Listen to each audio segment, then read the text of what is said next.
بسم اللہ الرحمن الرحیم. پیارے دوستو السلام علیکم ورحمۃ اللہ وبرکاتہ.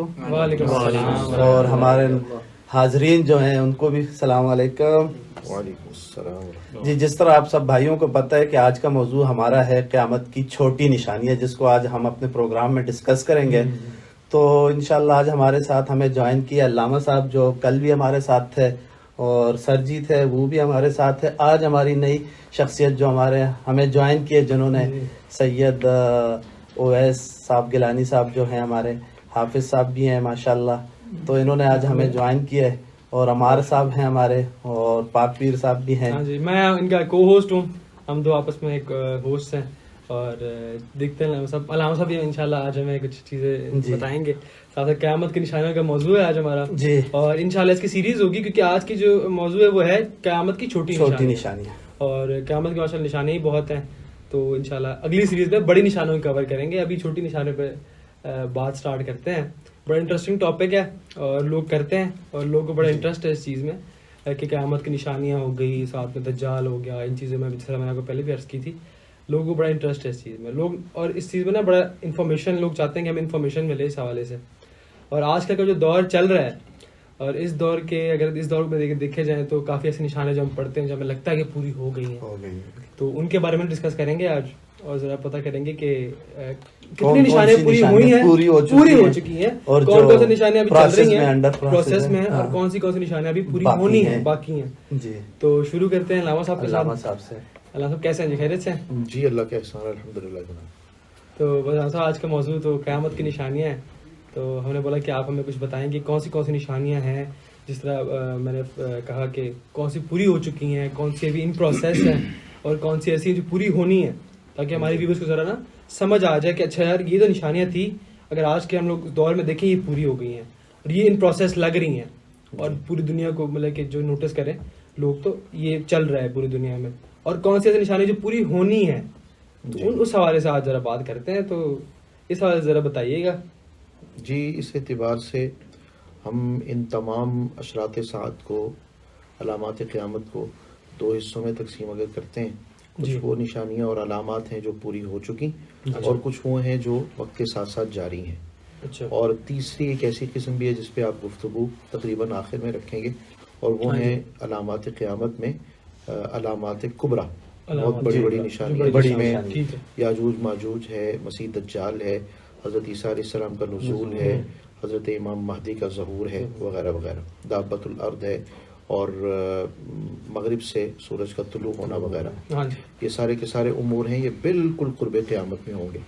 لیکن یہ کہ آپ صلی اللہ علیہ وسلم نے جو کچھ ایسی نشانیاں ذکر فرمائی، وقت کے ساتھ ساتھ وہ پوری ہوتی چلی گئی ہیں.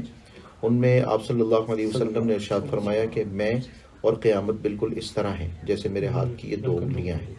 تو یہ آپ علیہ السلام کی جو بعثت ہے، یہ بھی قیامت کی نشانی اس طور پہ ہے کہ آپ علیہ السلام آ گئے، اب زیادہ وقت نہیں رہا، اور آپ صلی اللہ علیہ وسلم کی امت اب آخری امت ہے، اور اب وقت بس آن ہی پہنچا ہے. اسی طرح آپ صلی اللہ علیہ وسلم نے حضرت سیدنا عثمان غنی رضی اللہ تعالیٰ عنہ کی شہادت کے متعلق آپ نے ارشاد فرمایا تھا کہ فیہ باغیہ جو ہے، وہ ایک باغی گروہ وہ آپ کو قتل کرے گا، شہید کرے گا. تو ان کی شہادت جو ہے وہ اس کو بھی اہل علم نے قرب قیامت کی نشانیوں کے اندر جو ہے وہ ذکر فرمایا. پھر آپ صلی اللہ علیہ وسلم نے حضرت امام حسن مجتبیٰ رضی اللہ تعالیٰ عنہ کے متعلق ارشاد فرمایا کہ مسلمانوں کے دو گروہوں کے درمیان آپ مصالحت کروائیں گے. تو یہ بھی امور ہو چکے، اور آپ صلی اللہ علیہ وسلم گزر چکی ہیں، اور آپ صلی اللہ علیہ وسلم کی مثال یہ خود ایک قیامت کی بہت بڑی نشانی ہے. تو اس کو ہوئے بھی 1400 سال گزر چکے ہیں. اب اس سے اندازہ لگایا جا سکتا ہے کہ ہم کتنے قریب ہیں قیامت کے. اور اندازہ یہی ہے احادیث نبویہ کی روشنی میں کہ یہ ممکن ہے کہ 2000 سال پورے نہیں ہوں، بلکہ 2000 سال، یعنی 1400 سال جو 1450 سال ہو گیا، 2000 سال شاید پورے نہیں ہوں. اس سے پہلے جو ہے وہ قیامت آ جائے. اور بہت تیزی سے ہم سفر کر رہے ہیں قیامت کی طرف میں. اب یہ جو تبدیلیاں رونما ہو رہی ہیں، جو فتنے رو پذیر ہو رہے ہیں، چھوٹی نشانیاں ہیں، گزرتی جا رہی ہیں، جس تیزی سے اب ہم ترقی کی طرف رواں دواں ہیں، اور جس طرح دجال کے لیے راہیں اہل کفر ہموار کرتے نظر آتے ہیں، اس کے اندر تو اسی طرح نظر آتا ہے کہ یہ بہت تیزی سے سفر ہو رہا ہے. آپ پچھلے تقریباً 30 سال دیکھیے جو آپ کو ان 30 سال میں 30 سے 40 سال میں ترقی نظر آئے گی یا انسان کی اوج اور بلندی نظر آئے گی، جی جو ٹیکنالوجی کا لاکھوں- ہے جو لاکھوں وہ سال میں وہ راستہ چیز ہموار نہیں- کر وہ رہے ہیں. چیز نہیں تھی، جی وہ چیز نہیں تھی. بالکل ایسے ہی. علامہ صاحب میں وہ دیکھ رہا تھا کہ ہم لوگ اگر ہیومینٹی کے سٹارٹ سے اگر دیکھا جائے نا کہ حضرت آدم علیہ السلام سے اگر دیکھا جائے تو حضرت آدم علیہ السلام سے لاکھوں سال، ہزاروں سال، لاکھوں سال بعد اگر آئے تو ٹیکنالوجیکل جو ایڈوانسمنٹ ہے وہ اتنی نہیں ہے، اتنی نہیں ہے، بالکل وہ بالکل بھی نہیں ہے، بالکل بھی نہیں ہے. زیادہ زیادہ اگر کوئی چھوٹی موٹی ہلکی پھلکی مشینز جو سب سے زیادہ چھوٹی، ہاں، بیسک جو ہے، بیسک چیزیں ہوں جی. گی نا، جو ٹیکنالوجیکل ایڈوانسمنٹ لاکھوں سالوں میں نہیں ہوئی نا، وہ ٹیکنالوجیکل پچھلے ایڈوانسمنٹ 2 ابھی عشروں میں ہو رہی ہیں. 150 سال میں ہو رہی ہاں. ہے، ان 150 سالوں میں ہو رہی ہے. ٹھیک ہے، آپ کا صدی جب میں جو ہو رہی ہے. کہ بجلی آئی، آپ کا جب یہ چیزیں آئی، جب مشینری آنا شروع ہوئی، جب گاڑی آئی، پھر جہاز آ گئے، پھر ابھی ایسی ایسی ٹیکنالوجی ہاں. اور 1990 سے پھر اگر ہم آگے چلیں تو آج کے 2023 تک جو ٹیکنالوجیکل ایڈوانسمنٹ ان 100 سالوں میں نہیں آئی تھی نا، وہ ان 20-30 سالوں میں آئی. بہت زیادہ تغیر آیا ہے 20-25 سال بہت میں. ایڈوانس، بہت زیادہ تیزی سے تغیر. ہم لوگ ایڈوانس کر رہے ہیں، بہت تیزی سے. دنیا سمٹ کے چھوٹی چھوٹی چپس کے اندر آ گئی، چپس کے اندر آ گئی. ایک لاکھوں سال کا ہم دیکھتے ہیں بہت بڑا ایک ٹینور ہے، پھر ہم دیکھتے ہیں یار 100 سال کا، پھر ہم دیکھتے ہیں 20 سال کا. اور ابھی جو نئی چیز آئی ہے اے آئی، آرٹیفیشل انٹیلیجنس، سر آپ کو پتا ہے جی بالکل، وہ ایک بڑی نا ایک خوف، مطلب کہ خوفناک چیز ہے اور بڑی ڈراؤنی چیز ہے کہ بھائی کمپیوٹر خود ہی سوچ رہا ہے اور کمپیوٹر آپ کو خود ہی بتا رہا ہے ایک چیز.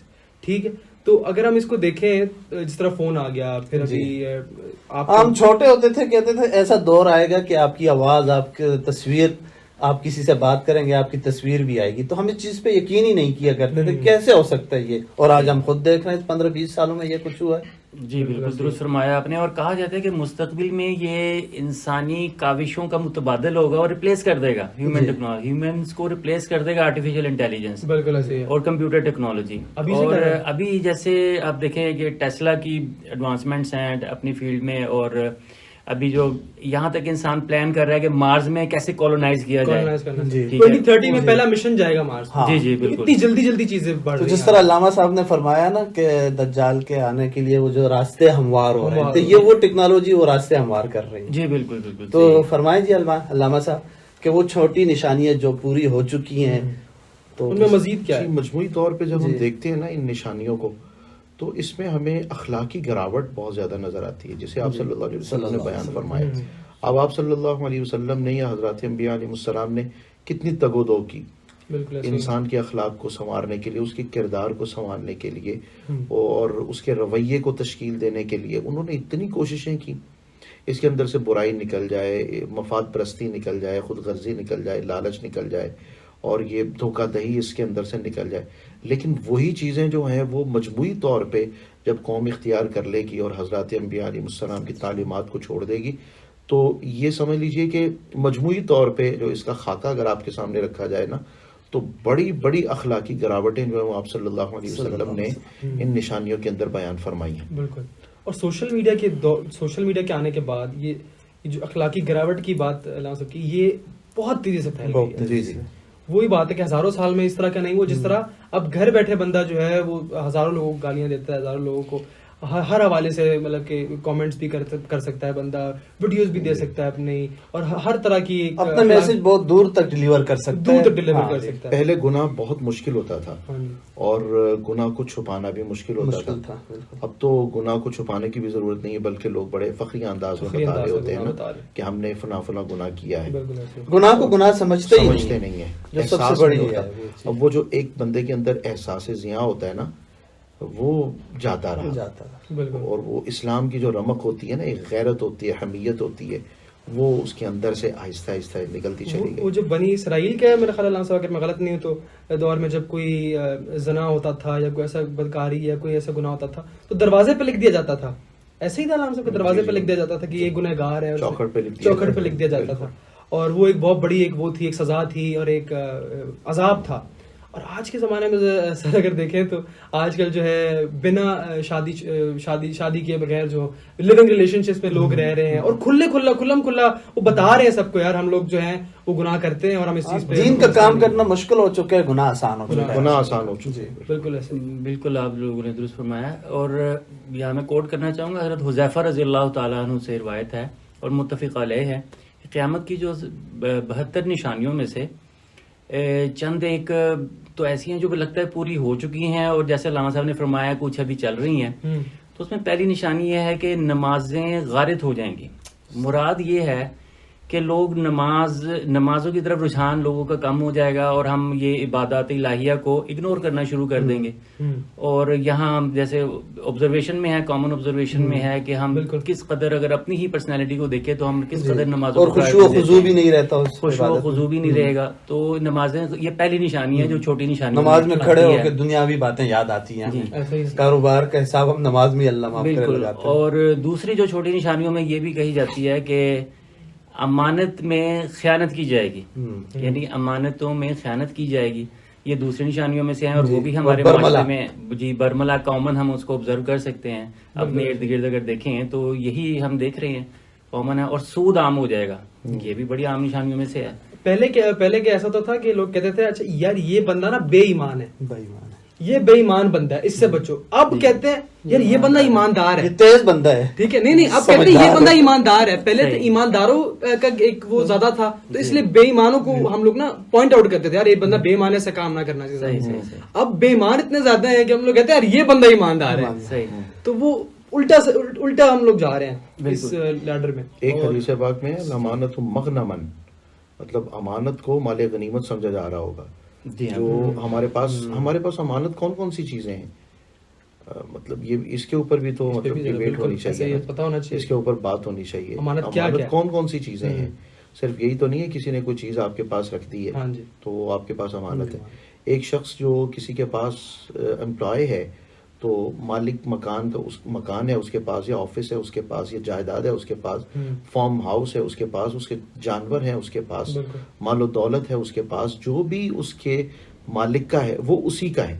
کیونکہ اس کے لیے تو اجارہ مقرر ہو چکا کہ تمہاری یہ تنخواہ 25,000 ہے, 50,000 ہے, 75,000 ہے, جتنی بھی ہے, اس کو صرف اپنی اسی تنخواہ سے غرض, باقی جو کچھ بھی ہے وہ اس کے لیے امانت ہے. آپ ایک پکوائی والے شخص کو اپنا سامان دے دیتے ہیں اور انہیں کہتے ہیں کہ مجھے اتنی دیگیں پکا کے دے دیجئے, یہ گوشت ہے, یہ چاول ہے, یہ سالن کے لیے جتنے بھی لوازمات ہیں, یہ سب کچھ ہے. وہ جو کچھ وہ پہلے کوشش کرتا ہے کہ میں یہ سب کچھ بچا لوں. جب وہ اس کو بچا لیتا ہے تو وہ اس کے پاس وہ امانت تھی, اس کو امانت نہیں سمجھتا. اس کو اپنے بچے کو کہتے ہیں گھر لے جا. آپ کسی ٹیلر ماسٹر کے پاس جاتے ہیں, وہ کتنا کچھ بچا کے بیٹھا ہوتا ہے, وہ اس کے پاس اگر وہ ایسا کپڑا ہے کہ اس سے کسی چھوٹے بچے کا بھی کپڑا بن سکتا ہو تو اسے یہ چاہیے تھا نا کہ وہ واپس لوٹا دے. بالکل ایسا ہی. اسی طرح اگر کوئی شخص کسی کے پاس اپنی بہن کو, بیوی کو کسی آفس میں اگر چھوڑ جاتا ہے تو وہاں کا جو باس ہے اس کو یہ معلوم ہونا چاہیے کہ یہاں کے جتنے بھی افراد ہیں ان کے اوپر جو بری نظر رکھنا ہے یہ بددیانتی اور بے امانتی ہوگی. تو یہ میرے پاس امانت ہے, ان لوگوں کا خیال اور لحاظ رکھنا چاہیے. مطلب اس کا مفہوم یہ بالکل چھوٹا نہیں ہے کہ کسی نے ہمارے پاس کوئی تھیلا رکھوا دیا, بیگ رکھوا دیا اور ہم نے کہا ہاں بھائی یہ لیپ ٹاپ اس کا پڑا یہ لے جائے گا بس. یہ امانت ہے. ان اللہ یأمرکم ان تؤدوا الامانات الی اہلھا. اور یہ جو میرٹ آپ کے پاس ہوتا ہے اور جن کے پاس جو پیپرز وغیرہ چیک کرنے والے ہوتے ہیں, پیپر مارکنگ کرنے والے ہوتے ہیں, وہ لوگ امین نہیں ہوتے. بالکل. وہ جو ایک بچے نے پورا سال محنت کی بھی ہوتی ہے اور وہ محنت کرنے کے بعد کچھ لکھتا ہے اور چیک کرنے والا جو ہے نا وہ اس کو بالشتوں سے دیکھتا ہے, اس نے کم لکھا ہے, اس نے زیادہ لکھا, اور اس کے اوپر جو ہے نا وہ ایک ٹک مارک کرتا ہے اور اس کو دے دیتا ہے. اس نے کیا پٹ کیا ہوا ہے, اس میں لکھا کیا ہوا ہے, کیا یہ امانت نہیں ہے؟ ہمارے پاس ہمارا جو وقت ہوتا ہے وہ امانت ہوتی ہے, ہماری اولاد ہمارے پاس امانت ہوتی ہے, اچھی تربیت ان کو دینا امانت ہے. ایک شخص جو ہے وہ اس کے پاس اپنی جو جان ہے نا یہ بھی امانت ہے. مطلب ہم اپنے اعضاء کسی دوسرے کو ہبہ نہیں کر سکتے. مرنے سے پہلے ہم یہ نہیں کہہ سکتے کہ میری آنکھیں نکال کے کسی کو دے دینا, یا میرا کڈنی کسی کو دے دینا, یا میرا ہارٹ کسی کو دے دینا. اور اسی طرح سوسائڈ نہیں کر سکتے ہم. کیوں؟ کہتے ہیں کہ بندے کے پاس اس کی جان امانت ہے. امانت ہے. اب یہ بھئی میری جان ہے، میں جیسے چاہوں میں خرچ کروں. بھئی تو کون ہوتا ہے اپنی مرضی سے خرچ کرنے والا؟ بالکل یا اس طرح کوئی جسم پہ لکھوا دیتے ہیں یا اس طرح کی، یہ سب امانت میں خیانت ہے. بالکل ایسی ٹیٹوز ہیں، اس طرح کی چیزیں ہیں کہ کرواتے ہیں.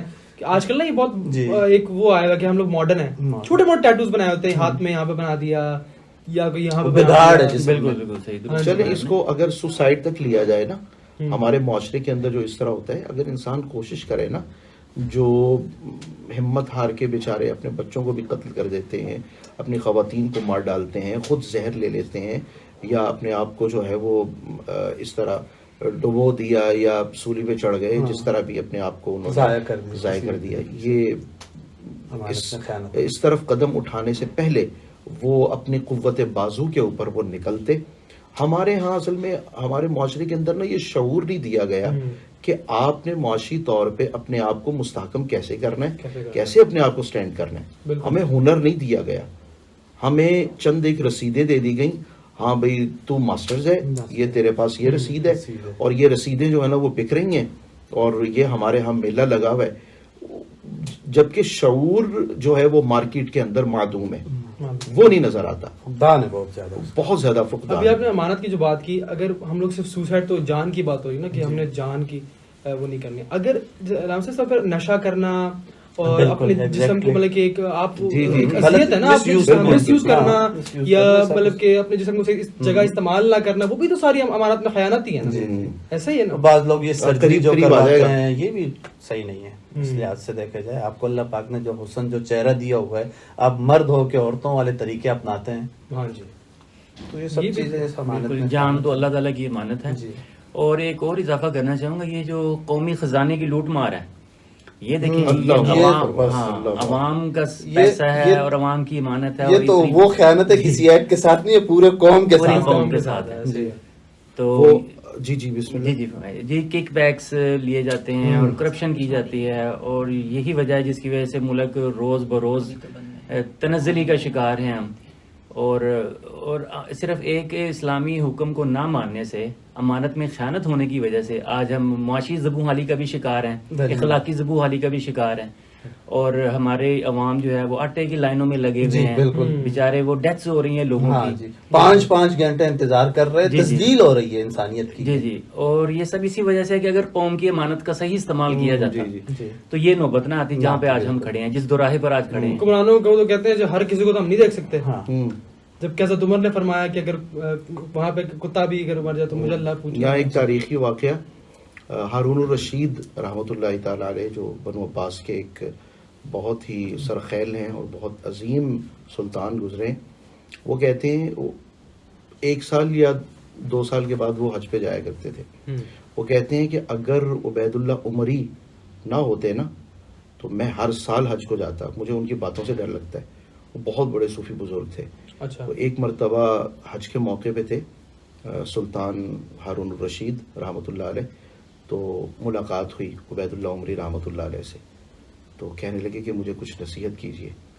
تو آپ نے فرمایا کہ یہ جتنے لوگ آئے ہوئے ہیں، یہ اللہ تعالیٰ کے حضور انہوں نے بھی پیش ہونا ہے، انہوں نے اپنا اپنا حساب دینا ہے. ہارون الرشید تو نے سب کا حساب دینا ہے کیونکہ تو سلطان ہے. یہ احساس نہیں ہے. بالکل اقتدار کی دوڑ لگی ہوئی ہے، اقتدار کے حصول کی دوڑ لگی ہوئی ہے، اور جتنے نالائق لوگ ہیں وہ سارے اس کے پیچھے. اور ایسا نہیں ہے کہ صرف اگر پرائم منسٹر ہے تو وہ جواب دے پوری قوم کا. اگر آپ ایک ادارے میں ہیں اور آپ ایک بہت چھوٹی پوسٹ پہ بھی ہیں، لیکن آپ اس ادارے میں تو ہیں، آپ پھر بھی پورے قوم کے صاحب جو سکوپ آف ورک ہے اس کے ذمہ دار آپ ہی ہیں. یہاں پہ ایک حدیث پاک میں کوٹ کرتا جاؤں. آپ صلی اللہ علیہ وسلم ایک مجلس میں تشریف فرما ہے. ایک صحابی رضی اللہ تعالیٰ عنہ آتے ہیں، آپ میں بھی گفتگو تھے، تو ان صحابی رضی اللہ تعالیٰ عنہ نے اس چیز کا خیال رکھے بغیر آپ صلی اللہ علیہ وسلم سے سوال کر لی کہ قیامت کب آئے گی. آپ علیہ الصلوۃ والسلام نے اپنی گفتگو جاری رکھی، اور جب آپ نے وہ کلام مکمل فرمایا تو پھر ان صحابی رضی اللہ تعالیٰ عنہ کو آپ نے بلایا اور آپ نے فرمایا کہ کدھر ہے وہ جنہوں نے پوچھا تھا قیامت کے بارے میں. تو وہ آگے تشریف لائے. این السائل وعن الساعہ، کدھر ہے وہ جنہوں نے قیامت کے متعلق سوال کیا تھا. تو انہوں نے کہا یا رسول اللہ جی حضور میں ہوں, میں نے پوچھا تھا آپ سے. آپ صلی اللہ علیہ وسلم نے ارشاد فرمایا اذا ضیعت الامانۃ فانتظر الساعہ, جب امانت ضائع کر دی جائے گی تو پھر قیامت کا انتظار کرنا. قال کیف اضاعتها, انہوں نے عرض کی یا رسول اللہ یہ امانت ضائع کیسے ہوگی؟ آپ نے ارشاد فرمایا اذا وسد الامر الى غیر اہلہ فانتظر الساعہ, جب معاملہ نااہل کے سپرد ہونے لگے گا نا تو پھر قیامت کا انتظار کرنا. اور آج کل ایسے ہی میرٹ ختم ہو گیا. مطلب آپ اگر کسی بینک میں اپلائی کرنا چاہتے ہیں, کسی تعلیمی ادارے میں اپلائی کرنا چاہتے ہیں, کسی گورنمنٹ سیکٹر میں یا کسی نجی ادارے کے اندر, اس کے لیے میرٹ ہونا ہے جی. لیکن یہ 350 افراد ادھر کے اور 350 افراد وہاں کے, ہاں جی, سینٹ والے, اسمبلی والے, وہ ایسے افراد ہوں کہ بین الاقوامی افراد کے سامنے بھی اپنا معافی ضمیر بیان کرنے کے لائق ہی نہ ہو, انہیں پرچوں سے نہ پڑھ سکیں, انہیں وہ زبان ہی نہ آتی ہو کہ جس سے وہ کچھ اظہار کر سکیں. ان کا ذہن کیا کھلنا ہے اور انہوں نے اپنا معاملہ کیا کھول کے رکھنا ہے, کیا انصاف دلوانا ہے. ان نالائق لوگوں کے متعلق پھر اس پر بہت سی احادیث مبارکہ ہیں. آپ صلی اللہ علیہ وسلم کا ایک اسی طرح کا ارشاد گرامی ہے. آپ نے ارشاد فرمایا لا تقوم الساعة حتى يكون اسعد الناس بالدنيا لقع ابن لقع, کہ قیامت اس وقت تک نہیں آئے گی جب تک کہ دنیا کے اندر سب سے بڑا خوش بخت آدمی اور سعادت مند آدمی جو سمجھا جا رہا ہوگا نا, وہ ایسا آدمی ہوگا جو گھٹیا باپ کی گھٹیا اولاد ہوگی, کمینے آدمی کا کمینہ بیٹا, اور وہ کیا ہے سب سے بڑی پوسٹ کے اوپر وہ فائز ہے, سب سے بڑا اس کو سمجھا جائے گا. بہت سے لوگ آپ کے ذہن میں آئے ہوں گے, بہت سے چہرے, بہت سی شکلیں آپ کے ذہن میں آئی ہوں گی. بس اسی طرح اب معاملات کی نشانی ہے. دیکھیں آپ کی اور ہماری ابھی عمر ہی کیا ہے, یا میرا اور آپ کا ابھی ویژن ہی کیا ہے. ہم پوری دنیا پہ نظر اگر ڈالیں تو کیسے لکا ابن لکا لوگ ہیں جو اسعد الناس اس وقت بنے بیٹھے ہیں. ہمارا پاکستان تو ان لوگوں سے بھرا ہوا ہے. اللہ بالکل ایسے ہی ہے. ہمارے جو اگر چلو اوپر ان کی بات نہیں بھی کرتے تو اگر ہم سندھ والے سائڈ پہ جاتے ہیں, وڈیرے لوگ جو ہیں ان کو کچھ نہیں, وہ لکا ابن لکا ہی والی کے بات ہے نا. وہ ظالم لوگ ہیں, وہ ایسے لوگ ہیں جو کسی کو پڑھنے نہیں دیتے, اور بہت سی چیزیں, اور وہ جو ہے عوام کو بڑے نہیں دیتے, جہالت کو ختم کرنے نہیں دیتے, غربت کو ختم کرنے نہیں دیتے. وہ یہی چاہتے ہیں کہ یہ ہمیشہ ہمارے دسترس میں رہے, ہمارے ہاتھ کے نیچے رہے. اگر ان کو جہالت ان کی ختم ہوگی تو کل سوال کریں گے ہم سے. وہ چاہتے نہیں ہے کہ ہمارے آگے کوئی سوال پوچھنے والا ہے, ہم سے جواب دہی کوئی کرے.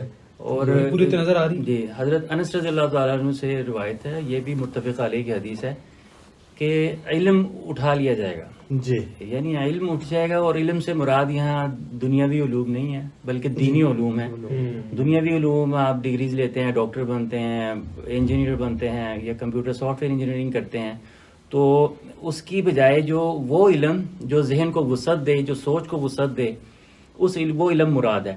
تو آپ دیکھ لیں کہ جیسے ابھی جاوید بھائی بھی بات کر رہے تھے کہ یہاں پہ بھی یہ ایک سینیریو کریٹ کیا جا رہا ہے کہ تعلیم مہنگی ہو رہی ہے, صرف ریلیجیس ایجوکیشن ہے اور اس پہ بھی توجہ نہیں دی جا رہی. تو گورنمنٹ کی سرپرستی نہیں ہے, وہی حضرات اور ان کو بدنام کیا جا رہا ہے. جی, ان کو بدنام کیا جا رہا ہے. ریلیجیس اور ورلڈلی ایجوکیشن جو ہے نا ان کو الگ کر دیا. جی جی, اور جہالت کا دور دورہ ہوگا. جی بالکل, علم نہیں ہوگی تو جہالت کا دور دورہ ہوگا. بالکل, اور یہ دونوں قیامت کی نشانیوں میں باقاعدہ بیان ہے. جی جی, باقاعدہ جہالت کثرت سے ہو جائے گی اور علم بہت کم ہو اور جائے گا. جن کے پاس علم ہے عمل نہیں ہے, جو سب سے بڑا فقدان ہے نا عمل کا. جی جی, یہ بڑا ہی ظلم ہے. علم ہونے کے باوجود عمل نہیں ہے, یہ بھی اس علم کا فائدہ ہی نہیں, اس کو الٹا پوچھ ہوگا. علم کی جو صورت حال چل رہی ہے بھائی جان, آپ سے میں سن کے گزارا کر رہا ہوں. آپ نے جو کہا اس سے میں نے اپنا کام چلا لیا. مجھ سے سنا ایکس نے کام چلا لیا, ایکس سے سنا وائی نے کام چلا لیا, اور اس میں کچھ ایڈ کیا, کچھ چائنیز وسپر ہوتی تھی. اس میں یہ تھا کہ اسکول میں بھی ہوتی تھی, باقی چائنیز وسپر پتہ ہے مشہور ہے بہت, اور یہی بتایا جاتا ہے کہ آپ نے اگر میں نے ان کو ایک بات بتائی کان میں, انہوں نے آگے بات بتائی, انہوں نے آگے بتائی, تو اینڈ پہ جب گھوم کے بات آئے گی نا تو وہ بات وہ نہیں ہوگی جو میں نے کہی ہے, وہ کچھ اور ہوگی, کچھ ایڈ کر دیا ہے اس نے, کوئی مسالہ ایڈ کر دیا ہے. پاکستان میں تو خاص طور پہ یہ چیزیں ہیں کہ مسالہ بہت ایڈ کرتے ہیں. آپ یہاں پہ ٹھیلے میں بھی چلے جائیں نا, سب چاہے جب کسی کا چھوٹے لوگ آپ جائیں, گاؤں میں بھی چلے جائیں, تو وہاں پہ ہر بندہ اسکالر ملے گا آپ کو. جی جی, جبکہ اس کو اور وہ دین کی بات کر رہا ہوگا اور وہ یہ بات کر رہا ہوگا اور بندہ کہے کہ آپ نے یہ کہاں سے علم پڑھا ہے, جبکہ وہ اس لیول کا اسکالر ہوگا. گھر میں جب اس کے بزرگ بات کرتے ہوں گے تو کہیں گے بچے ہٹ جاؤ, آپ ان کو ہٹاؤ, گھر کے مشورے بھی نہیں بٹھائیں گے, لیکن باہر وہ اسکالر بنے ہوں گے اور لوگ ان کی سنیں گے. تو یہ چیز چل رہی ہے بہت. واقعی آپ نے صحیح کہا کہ میں ان سے سنوں گا تو پھر وہ مجھ سے سنیں گے, اسی طرح علم چل رہا ہے. ویسے بھی نا علم والے اٹھتے چلے جائیں گے. جی اب ہمارے ملک میں جو کریم ہے, ہائی کوالیفائڈ لوگ ہیں, آپ یہ دیکھیے کہ وہ آہستہ آہستہ آہستہ آہستہ کسی کا سنیں گے آسٹریلیا چلا گیا, جی کسی کا سنیں گے اسپین یا اٹلی چلا گیا, کوئی سنیں گے آپ وہ یو کے چلے گئے, وہ یو ایس اے میں چلے گئے, کینیڈا چلے گئے. 8 لاکھ پڑھے لکھے لوگ چلے گئے اس ملک سے اسی سال. جی 8 لاکھ ایسا ہی بہت بڑا ایک وہ ہے. حالانکہ لوگ جو ہے نا باہر سے آتے ہیں, باقی ممالک پہ دیکھ لیں, جو اپنے جو پڑھے لکھے لوگ ہیں ان کو تو بہت اچھی طرح یوٹیلائز بھی کرتے ہیں. جو باہر کے لوگ ہیں ان کو بلاتے ہیں کہ بھائی آپ آؤ, اپنی اسکلز ہمارے یہاں پہ کرو اور اس کو استعمال کرو. ہم جو ہیں ایک کہتے ہیں جی اسلام کا گڑھ ہے پاکستان, اور اسلام واحد ملک ہے جس کے پاس نیوکلیئر ہے, اور ہمارے سے سارے لوگ باہر جا رہے ہیں اور یہ اس بری حال میں آ گئے. اور یہ بھی حدیث شریف میں آتا ہے کہ حضور صلی اللہ علیہ وسلم نے فرمایا کہ لوگ جو علم حاصل کریں گے وہ بھی اس لیے کریں گے تاکہ وہ پیسہ کما سکیں. آج کل ہم معاشرے میں ہم دیکھ رہے ہیں بالکل ایسے ہی. دنیاوی مفاد کی خاطر یہ نہیں کہ میں آگے پہنچا دوں بات میں. صحیح. ایک استاد پہ یہ حق ہے اس کا استاد کا کہ اپنا علم سارا شاگرد کو دے پہنچائے. یہاں پہ تو یہ ہوتا ہے کہ اچھا جی یہ نہیں بتانا, علم سے بڑھتا ہے. ہاں ٹھیک ہے, یہ اس کو نہ پتہ چل جائے, یہ اس کو نہ پتہ چل جائے, ہم نے یہ باتیں نہیں بتانی اس کو.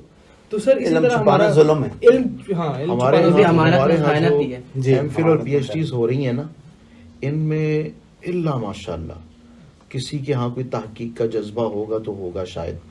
اول تو بہت سے ایسے لوگ ہیں جنہیں یہ پتہ ہی نہیں ہوتا نا کہ ہم ایم فل کر رہے ہیں, بشمول میرے ایم فل کر رہے ہیں. ایم فل بلا کیا ہے, یا پی ایچ ڈی کر رہے ہیں, پی ایچ ڈی بلا کیا ہے, اس کے بعد کیا ذمہ داری میرے کندھوں کے اوپر آئے گی؟ نہیں, بس یہ ہے کہ ہاں یار اگر ایم فل یا پی ایچ ڈی کر لیں گے تو ہماری تنخواہ میں 5 سے 10 ہزار اضافہ آ جائے گی, ہاں اسٹیٹس میرا بڑھ جائے گا, میں اسکول سے کالج میں چلا جاؤں گا, کالج سے یونیورسٹی کے اندر چلا جاؤں گا, لیکچرار سے میں جناب اسسٹنٹ پروفیسر ہو جاؤں گا, اس سے میں ایسوسیٹ پروفیسر ہو جاؤں گا یا مکمل پروفیسر ہو جاؤں گا, یا وہ اس طرح ہے کہ میں بہت بڑی خانقاہ کی ایک مسجد کا خطیب ہوں تو چلو میں بھی پی ایچ ڈی جو ہے نا وہ کر لوں نام کے دنیاوی وہ بھی لگ جائے ساتھ میں.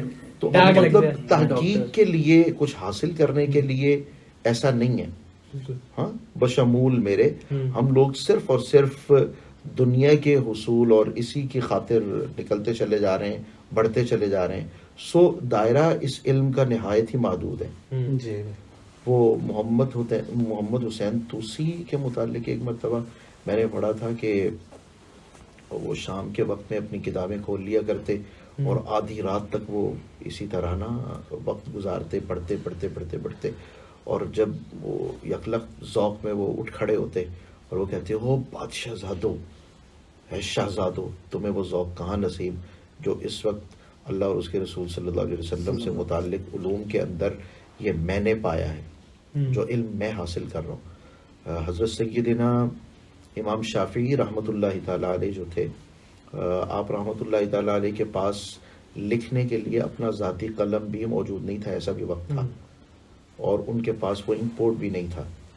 اور حضرت امام مالک رحمۃ اللہ تعالیٰ علیہ یہ وہ لوگ گزرے ہیں کہ جن کے پاس ابتدائی طور پہ کچھ نہیں تھا, لیکن اس کے باوجود انہوں نے دائیں بائیں کبھی ایک شہر سے دوسرے شہر تک, دوسرے شہر سے تیسرے شہر تک انہوں نے کوشش کی. اور حضرت سیدنا شیخ عبد القادر جیلانی رضی اللہ تعالیٰ عنہ وہ آپ کیا فرماتے ہیں, درست العلم حتی صرت قطبا ونلت السعد من مولا الموالی, میں نے یہاں تک علم پڑھا, مطلب جن سے علم کو پڑھ لیا کہ کیا علوم ظاہریہ, کیا علوم باطنیہ, اور کیا علوم حالیہ, اور کیا مقامات کے علوم, اور کیا وہ نظر آنے والی چیزیں مشاہداتی اور غیر مرئی, ان علوم کو پڑھ کے میں قطبیت کے درجے پہ پہنچ گیا.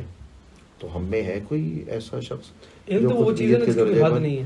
ہم تو مطلب اپنی ہی فیلڈ کے اندر جو ہے وہ نامکمل اور اس کے لیے بھی تکمیل کی کوشش نہ کرنے والے.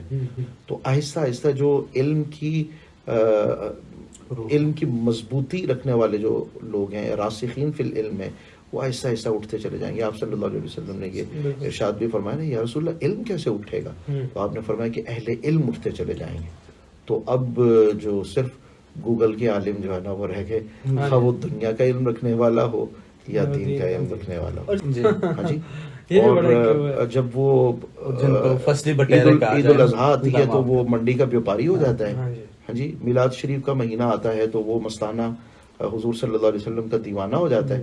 اور جب مطلب سال کا اختتام اور اس کا آغاز ہوتا ہے تو وہ پھر اسی طرح ہر رنگ کے اندر اس کا مقصد کچھ نہ کچھ ہوتا ہے نا.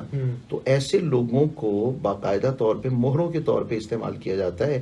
اور پھر کچھ لوگ اب ایمان تو رہ گئے کاغذی. آپ صلی اللہ علیہ وسلم نے ارشاد فرمایا تھا کہ ایسا وقت آئے گا کہ اسلام برائے نام رہ جائے گا. برائے نام رہ جائے گا. اسلام کا نہیں، صرف اس کا اسم ہو، صرف اس کا نام ہوگا. تو اب آپ راہ جاتے بہت سے ایسے لوگوں کو آبزرو کریں گے کہ ان میں سوائے اس کے کہ آپ کون ہیں، میں مسلم، اس کے علاوہ آپ کو اسلام کی کوئی رمق نہیں نظر آئے گی ان کے اندر. اسلام میں چلنا ایسا جس طرح ہاتھ میں کوئلہ لے کے. بالکل بالکل، یہ باقاعدہ حدیث پاک ہے. اور یہ واقعی سچ ہے سر. اگر آپ نے پینٹ شرٹ پہنی ہوئی ہے، یا اگر آپ کیا کہتے ہیں بڑے ایک ماڈرنسٹک کپڑے پہن کے جا رہے ہو اور بڑے ماڈرنسٹک طریقے سے بھی جا رہے ہو، تو کوئی لوگ نا بڑے چل ٹھیک ہے یار، بڑا آپ کیجولائز کریں گے بھائی ٹھیک ہے کیجول، ٹھیک ہے لوگ اپنے دھن میں پھر رہے ہیں. اگر اسی بندے کی داڑھی ہو، اسی نے اسلامک لباس پہنا ہو اور اسی نے اوپر امامہ یا ٹوپی پہنی ہو، تو میں نے خود یہ چیزیں نوٹس کی ہیں کہ لوگ ایسے سمڑ کے دیکھتے ہیں کون سی مخلوق آ گئی ہے یہ مولوی. تو ان کے لیے بھی ایک تو مشکل ہے نا اسلام پہ چلنا. ایسا ہوگا جس طرح تنقید کیا جاتا ہے، تنقید کیا جاتا ہے اور مذاق بنا دیا اس چیز کو. یہ بھی حدیث شریف میں بیان کیا گیا ہے کہ جو اسلام میں چلے گا اور مطلب کہ مضبوطی سے پکڑا ہوگا تو لوگ اس کو ایسے دیکھا کریں گے کہ کون سی چیز ہے، کیا چیز ہے، کہاں سے آئی ہے، یہ کوئی اور ہی مخلوق آئی ہے. ان کے لیے مشکلات پیدا کریں گے. آپ ایک چیز آبزرو کیجئے گا کہ نبی اکرم صلی اللہ علیہ وسلم نے جن چیزوں کو خصوصی طور پہ اپنی سنت قرار دیا ہے نا، اس سنت کے اگینسٹ جو چیزیں ہیں نا ہمارے معاشرے کے اندر، انہیں صرف اور صرف تہذیب کا حصہ قرار دے کے اس سنت کے بالکل خلاف لے جا کے اس کو فیشن کا نام دیا جاتا ہے. اور اس سنت کے اندر ایک باقاعدہ طور پہ روب بھی ہے. وہ روب ہے، صحیح ہے. وہ ہمارے ایک عالم دین، ان سے میرا ایک مرتبہ اس بات پہ اظہار ہوا. وہ اس بات پہ بہت خوش ہوئے. میں نے کہا جی دیکھیں، کافر کو تو ایک آنکھ نہیں بھاتا مسلمان کا چہرہ، چاہے جائے کہ وہ مطلب 3 گنا زیادہ ہو. وہ کیسے؟ میں نے کہا جی مثال کے طور پہ اتنا چہرہ جو ہے نا وہ بندہ مومن کا، اب نیچے اتنی داڑھی جو ہے نا وہ لگا لیں تو اب چہرہ اتنا ہو گیا. اس کے بعد جو ہے وہ اس کا امامہ شریف اتنا لگا لیں تو اب ایک چہرہ جو ہے نا وہ اتنا بڑا ہو گیا. زلفیں ہوں تو اور ماشاءاللہ روب بن. اور پھر کھلا لباس، وہ مثال کے طور پہ اگر وہ کوئی تقریباً لیس دین 70 kg بھی ہے نا، تو اگر اس نے کھلا لباس پہنا ہوگا تو کھلے لباس کا ایک روب ہے. ایک روب ہوتا ہے بالکل. اور آپ یقین جانیں گے کہ ٹخنوں کے اوپر اگر شلوار، تہبند، ٹراؤزر، پینٹ وغیرہ ہو نا تو اس کا ایک اپنا باقاعدہ روب ہے. سفید لباس ہے، اس کا ایک اپنا روب ہے. اور پھر آنکھوں کے اندر سرما لگا ہوا ہو، اس کا ایک اپنا روب ہے. طالبان کو دیکھ لیں، طالبان سے ڈرتے ہیں. ان کے انٹرویوز آئے ہیں امریکہ کے، یار عجیب مخلوق ہے یہ، بس شلوار قمیض میں آتے ہیں، وہ پہنا ہوتا ہے. کھلے لباس کے مقابلے میں انہوں نے سکن فٹنگ لباس باقاعدہ لے کے آئے. آنکھوں کو جو ہے نا وہ حسن سے خالی کر دیا. اب آپ نوجوان لڑکوں کے آنکھوں کے گرد سیاہ حلقے دیکھیں گے، اس کی وجہ کیا ہے وہ تو سبھی بزرگ جانتے ہیں. اس کی وجہ کیا ہے؟ تو ہلاکت اپنے آپ کو اپنے ہاتھوں سے برباد کرنے والی بات ہے. پھر اس کے بعد جناب وہ جو لباس کے ساتھ ساتھ وہ جو اس کے چہرے کی ایک بناوٹ تھی اسلام نے اس کو دی تھی، وہ تو بالکل چھین لی گئی نا. اور وہ ساری کی ساری چیزیں جو اسلام کے اگینسٹ تھیں ان کو فیشن بنا کے مسلمانوں کے اندر بھی رائج کر دیا.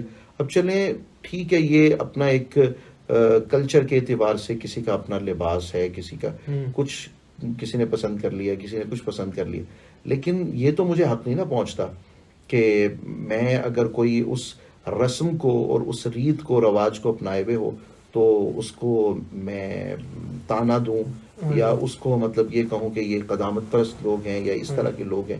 ہاں یہ کہ ایک بات یہ بھی ہے، جو لوگ آپ صلی اللہ علیہ وسلم کی سنت مبارکہ کو ادا کرتے ہیں انہیں بھی یہ چاہیے کہ اس کو پورے حسن کے ساتھ، پورے وقار کے ساتھ اس کو رکھیں. بالکل ایسے. اب لباس کے اندر سادگی تو ضرور ہے، لیکن اس سے مراد یہ تو نہیں ہے کہ اب کپڑا میلا ہی ہو. ہاں جی. اور اگر یہ کہ غربت ہے تو اس سے مراد یہ بھی تو ہو سکتا ہے کہ اگر وہ کوئی پالش نہیں کر سکتا تو کپڑا پانی لگا کے اس کو تو صاف کیا جا سکتا ہے. حضور صلی اللہ علیہ وسلم کتنے نفاست پسند تھے. حضور غوث پاک رضی اللہ تعالیٰ عنہ، سیدنا امام اعظم ابو حنیفہ رضی اللہ تعالیٰ عنہ بہت بڑے تاجر تھے، حالانکہ آپ مدرس بھی تھے، آپ فقیہ بھی تھے اپنے وقت کے، اور ساری رات میں آپ قرآن پاک بھی پڑھتے تھے اور چند رکعات کے اندر آپ قرآن پاک کی تلاوت کرتے، لیکن آپ کے کندھوں کے اوپر جو چادر ہوتی تھی وہ 400 درہم کی تھی، اور آج کے وہ تقریباً 2 لاکھ سے زیادہ اماؤنٹ. یہ بھی ایک مسئلہ ہے آج کل کہ اگر آپ اسکالر ہو، پی ایچ ڈی کی ہوئی، آپ ڈاکٹر صاحب، آپ کے پاس بڑی گاڑی ہے تو لوگ کہیں آپ ٹھیک ہے ڈاکٹر صاحب ہے.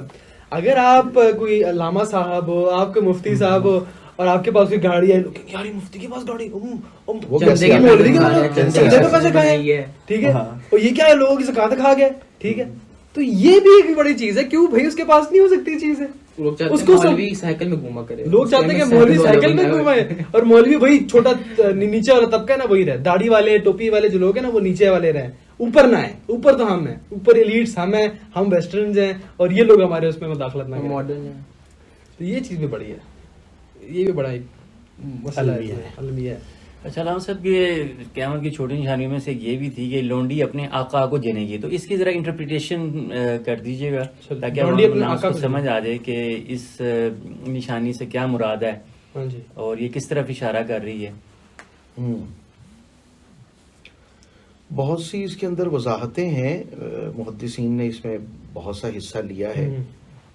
لونڈی اپنے مالک کو جنم دے گی، وہ اس طرح بھی ہو سکتا ہے کہ لونڈی کے ساتھ جو تعلق ہے نا اسلام کے اندر، جیسے ایک شوہر اپنی بیوی کے ساتھ ازدواجی تعلقات قائم رکھ سکتا ہے، بالکل اسی طرح لونڈی کے ساتھ بغیر نکاح کیے، کیونکہ اس کی مملوکہ ہوتی ہے، اس کی ملکیت میں ہوتی ہے، تو اس کے ساتھ اس طرح کے مراسم بنانا یہ بالکل جائز ہوتا ہے. یہ صحابہ کرام میں، اہل بیت کرام میں، آپ صلی اللہ علیہ وسلم کا جو نکاح ہوا تھا حضرت صفیہ رضی اللہ تعالیٰ عنہ سے، تو وہ آپ صلی اللہ علیہ وسلم کی کنیز تھیں، پھر آپ نے انہیں آزاد کیا، پھر آپ صلی اللہ علیہ وسلم نے ان سے نکاح کیا.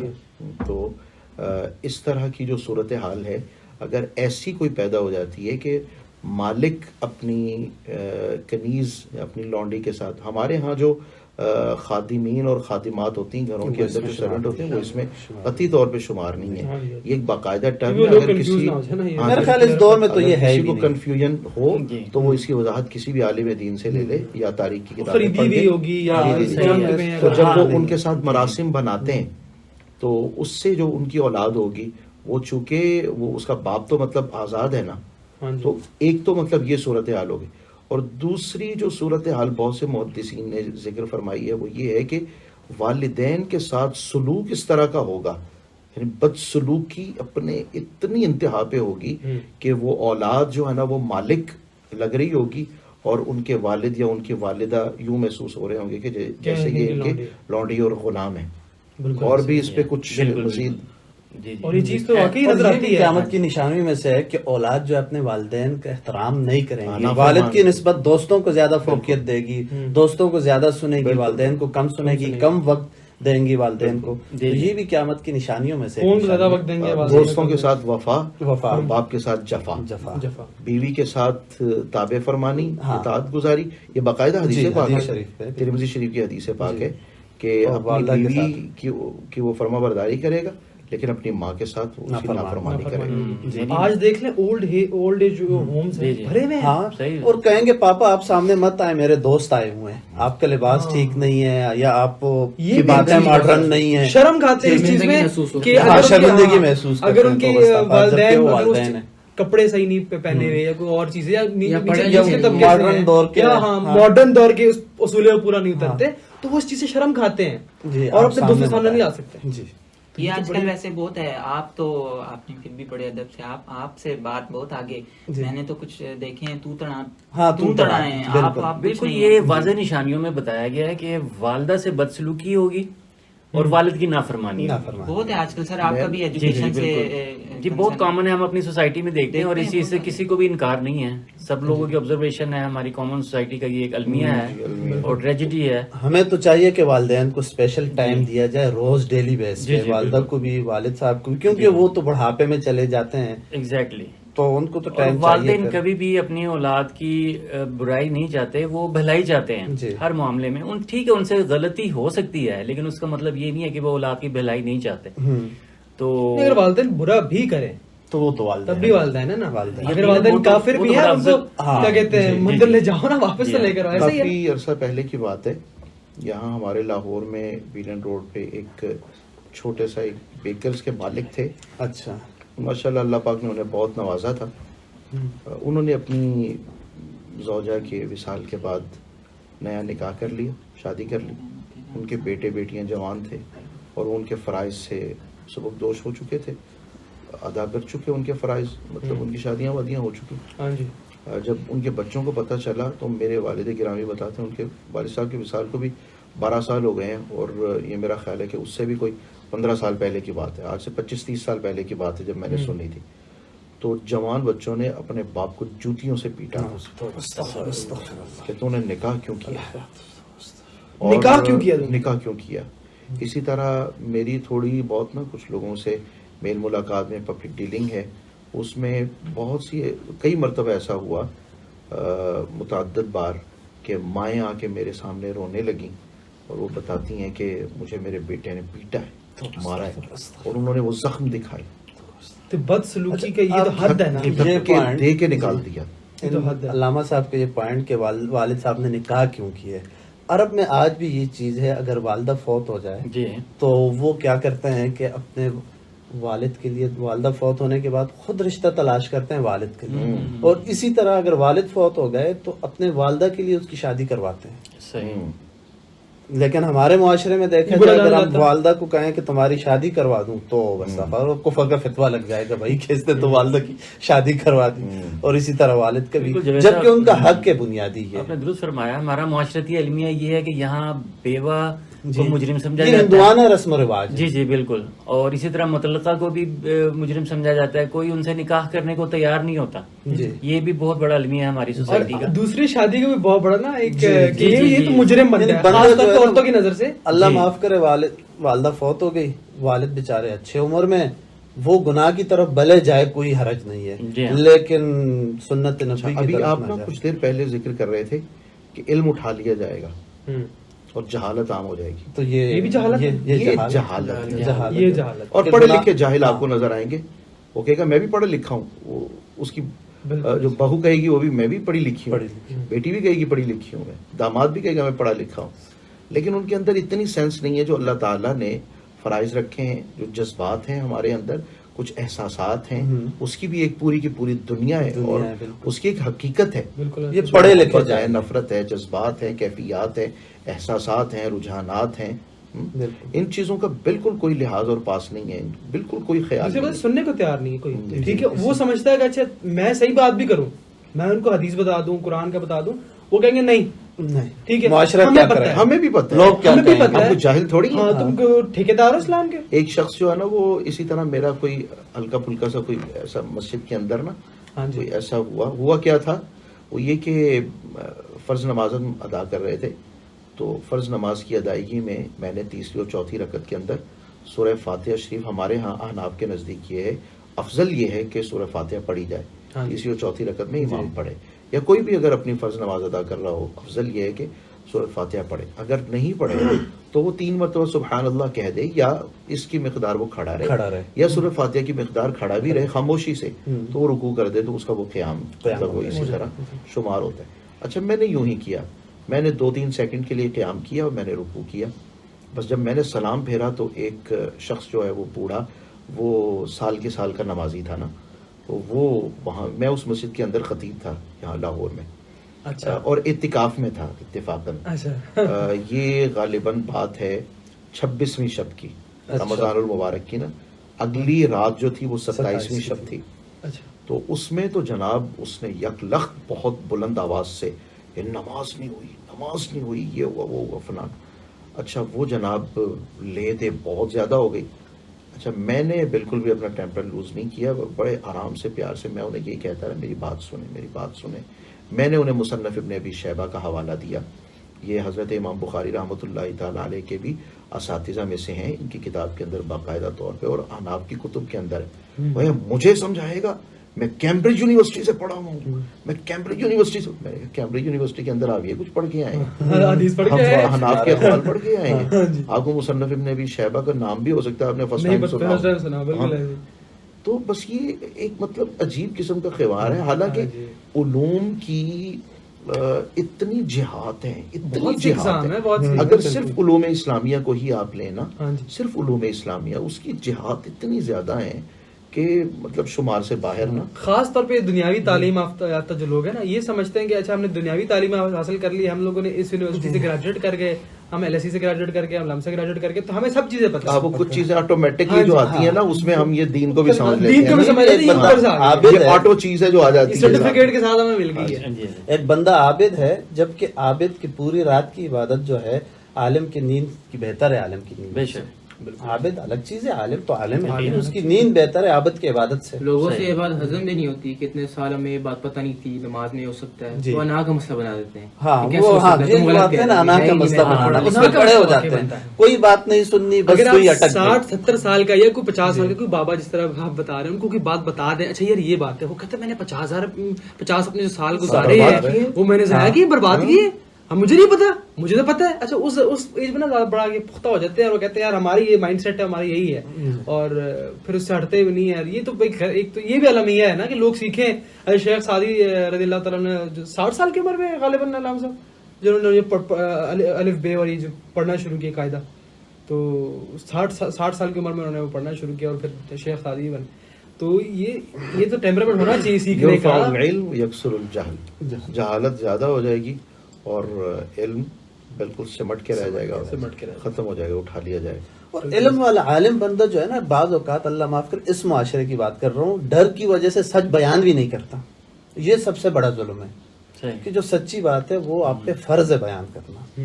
ٹھیک ہے, آپ سائڈ مت لو, لیکن سچ تو بولو. ہمارے ہاں سر یہ ہے کہ اگر سچ بولنا فرض ہے نا, اور مسجد کا امام یا خطیب ہو, تو اس کا حلال رزق کے ساتھ اپنے بچوں کا پیٹ پالنا بھی فرض ہے.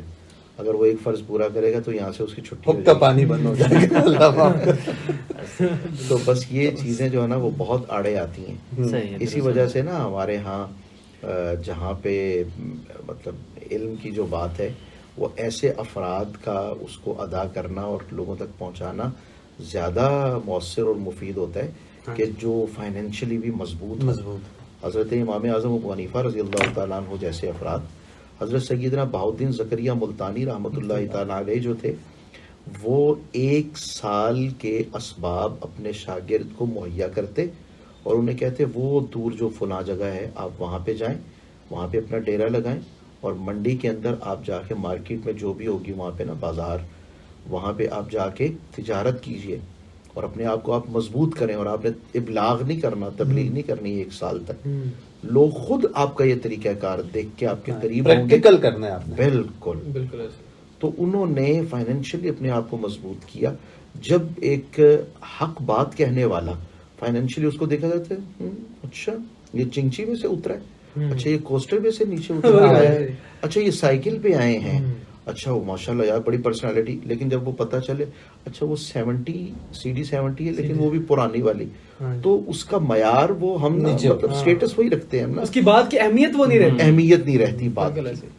اور بات کی اہمیت کے لیے یہ ہے کہ حضرت آپ ہمارے یہاں بیان کے لیے تشریف لائیے, تو وہ کہتے ہیں کہ کراچی سے یہاں تک کا بھائی ٹکٹ بھی لوں گا اور 1.5 لاکھ روپے ڈپازٹ جو ہے نا وہ آپ کروا دیجیے, پھر میں آتا ہوں. پھر ان کی بات بہت بھلی لگتی ہے, پھر ان کے جھوٹے کے لیے ترستے ہیں حضور کہ اگر ہڈی مجھے عطا فرما دیں, آپ کی نوازش ہوگی. جب کہ بات وہی کرے گا جو بیچارہ فری میں کر رہا ہے. وہ آپ بات کر لیجیے نا, آخری اس کو سمیٹ لیں. ٹھیک ہے, باقی ابھی انشاءاللہ آج کے لیے کافی باتیں ہو گئی ہیں, تو دعا پہ ختم کیجیے. کل انشاءاللہ پھر کرتے ہیں تھوڑا سے جو علامات کبرا جو ہیں سیشن کو جو بڑے علامات صغرا پہ بہت گفتگو ہوگی اور اس پہ تو گفتگو ابھی کرنا چار اس پانچ وجہ سے مجھے زیادہ ذہن میں آ رہے ضروری ہیں ہے لیکن کل کے یہ ہو رہی ہیں علامات کبرا ہے نا جی ان کے متعلق تو ہم نے یقین رکھنا ہے بس نا ہاں ہم نے یقین رکھنا ہے لیکن یہ جو علامات صغرا ہے نا چھوٹی چھوٹی علامتیں ہمارے آنکھوں کے سامنے یہ وہ ہیں کہ جو ہمارے ضمیر کے اوپر دستک دیں گی ہماری آنکھیں کھولیں گی کہ یار ہم مطلب اپنے لیے ساری زندگی کے اندر ہم خود قیامت کی علامت بنے ہوئے جی ہمیں تو اپنے آپ کو اپنے رویوں کو بہتر کرنا چاہیے تو یہ ایک بہت بڑی دعوت ہوگی اگر ہماری اس گفتگو کے ذریعے سے بہت سے کانوں تک یہ سماعتوں تک یہ بات پہنچ جاتی ہے اور یہ نہیں کہ انتظار میں رہیں کہ جی کب قیامت جہاں بہت تک دور ہے ممکن ہو سکے اس کو لے کے چلتے ہیں بالکل ایسے انڈیویجول کی قیامت تو وہی ہے جب وہ موت جب اس کی موت آ جاتی ہے تب اس کی قیامت تبھی آ جاتی ہے تو اس کی تیاری بھی کریں اور اپنے آپ کو بہتر کریں انشاءاللہ پھر اس کو کل کنٹینیو کرتے ہیں جی انشاءاللہ اس موضوع کا بہت ہی وسیع ٹاپک ہے اس پہ آج بھی اچھی بات ہوئی کل انشاءاللہ اس کو مزید بھی گفتگو کرتے ہیں پھر ختم کرتے ہیں